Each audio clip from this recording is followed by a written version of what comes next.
Autre point très important en photographie de paysage, c'est le fait d'isoler des détails.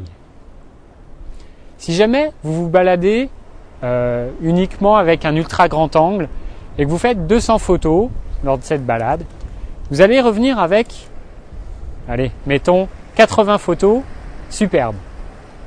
C'est déjà un bon score, hein.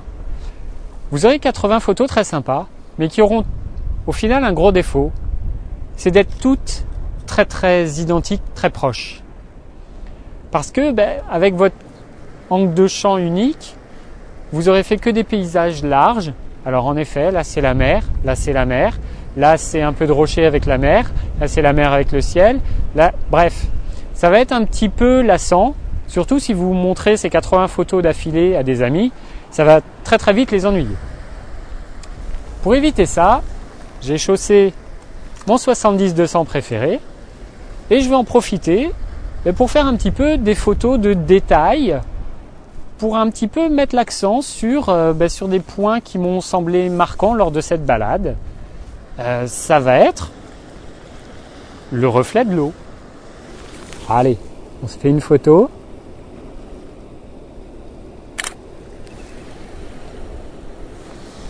Voilà.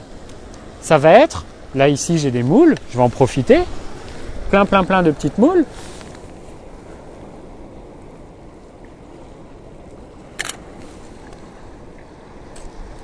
Je regarde l'exposition, en effet, là je commence à avoir une lumière qui change un petit peu, c'est un petit peu moins intéressant.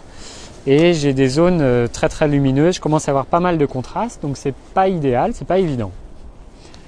J'ai aussi des rochers avec des superpositions de strates. Ça peut être un élément intéressant à mettre en valeur, avec cette fois-ci une grande ouverture pour essayer de matérialiser les différents plans.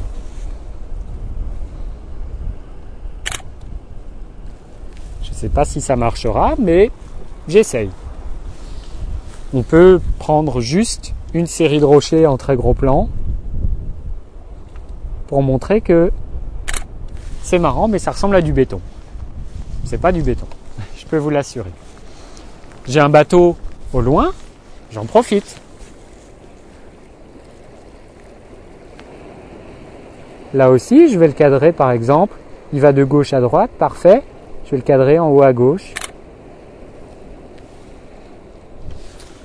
Plutôt qu'en plein milieu où, en effet, certes, c'est là-dessus que je souhaite focaliser, mais essayons un petit peu de composer notre image.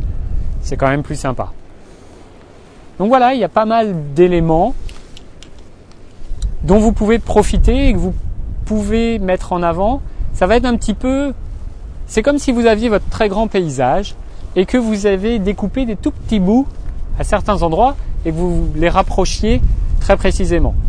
Même si vous avez un capteur qui fait 12 ou 20 mégapixels, ça ne sera pas suffisant et ça ne donnera pas du tout le même rendu que de cropper, c'est-à-dire de récupérer et de mettre en gros plan cette petite partie.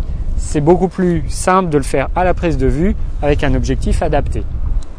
Si vous avez un 600 mm, vous allez avoir un peu mal au dos de l'avoir trimballé pendant 4 heures pendant votre balade, mais ça peut être aussi intéressant d'essayer de faire des photos de très loin ou des très très gros plans. Voilà. Je vais continuer un petit peu, je vais en faire quelques-unes puis je vous les montre.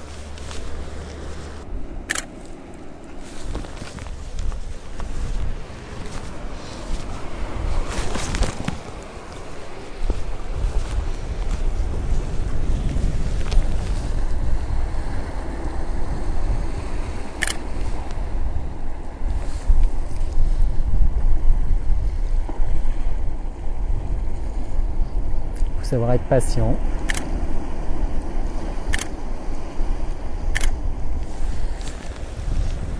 Voilà.